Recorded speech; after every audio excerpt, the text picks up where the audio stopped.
10वां अध्याय शुंभवध। चामुंडा देवी को नमस्कार है। ऋषि कहते हैं, राजन, अपने प्राणों के समान प्यारे भाई निशुंभ को मारा देख तथा सारी सेना का संहार होता जान शुंभ ने कुपित होकर कहा, दुष्ट दुर्गे, तू बल के अभिमान में आकर झूठ मूठ का घमंड ना दिखा।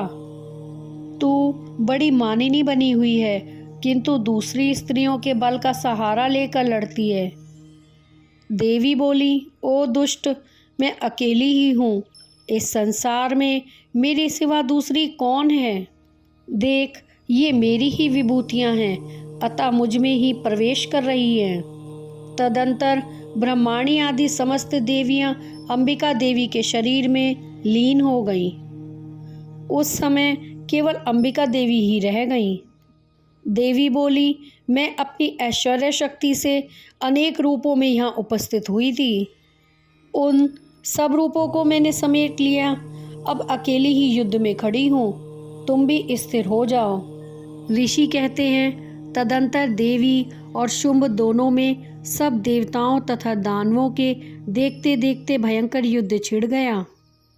बाणों की वर्षा तथा तीखे शस्त्रों एवं दारुण अस्त्रों के प्रहार के कारण उन दोनों का युद्ध सब लोगों के लिए बड़ा भयानक प्रतीत हुआ। उस समय अंबिका देवी ने जो सैकड़ों दिव्य अस्त्र छोड़े, उन्हें दैत्यराज शुंभ ने उनके निवारक अस्त्रों द्वारा काट डाला।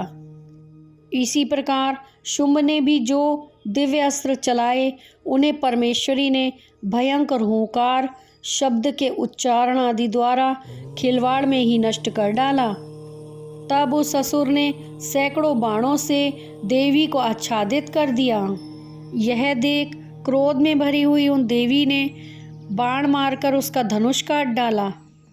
धनुष के कट जाने पर फिर दैत्यराज ने शक्ति हाथ में ली, किंतु देवी ने चक्र से उसके हाथ की शक्ति को भी काट गिराया। तत्पश्चात दैत्यों के स्वामी शुंभ ने 100 चांद वाली चमकती हुई ढाल और तलवार हाथ में ले उस समय देवी पर धावा किया। उसके आते ही चंडिका ने अपने धनुष से छोड़े हुए तीखे बाणों द्वारा उसकी सूर्य किरणों के समान उज्ज्वल ढाल और तलवार को तुरंत काट दिया। फिर उस दैत्य के घोड़े और सारथी मारे गए। धनुष तो पहले ही कट चुका था।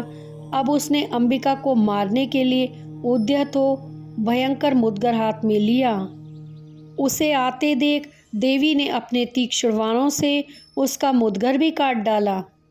इस पर भी वह असुर मुक्का तानकर बड़े वेग से देवी की ओर झपटा।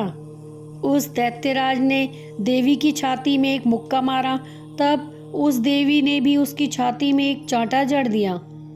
देवी का थप्पड़ खाकर दैत्यराज शुंभ पृथ्वी पर गिर पड़ा, किंतु पुनः सहसा पूर्ववत उठकर खड़ा हो गया।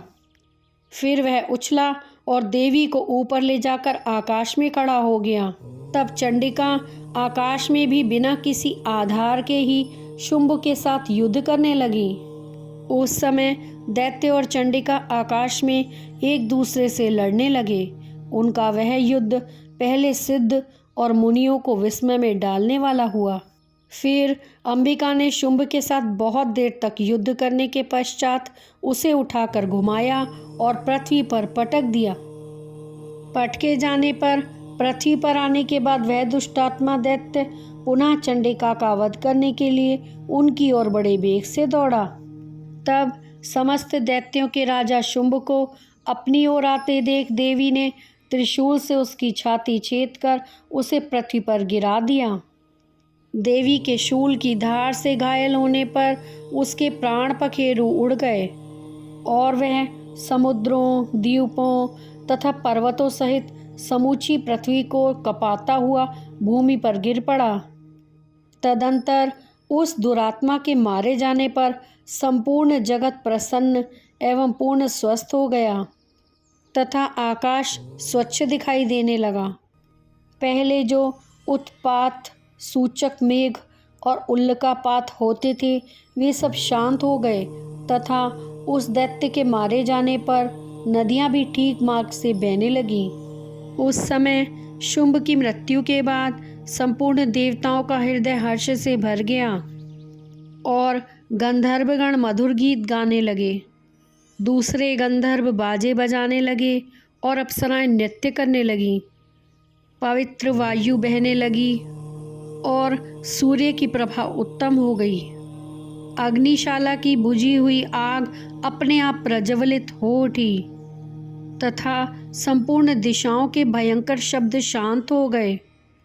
इस प्रकार श्री मार्कंडेय पुराण में सावर्णिक मनवंतर की कथा के अंतर्गत देवी महात्म्य में शुंभवध नामक 10वां अध्याय संपूर्ण हुआ। दुर्गा माता तेरी सदाई जय।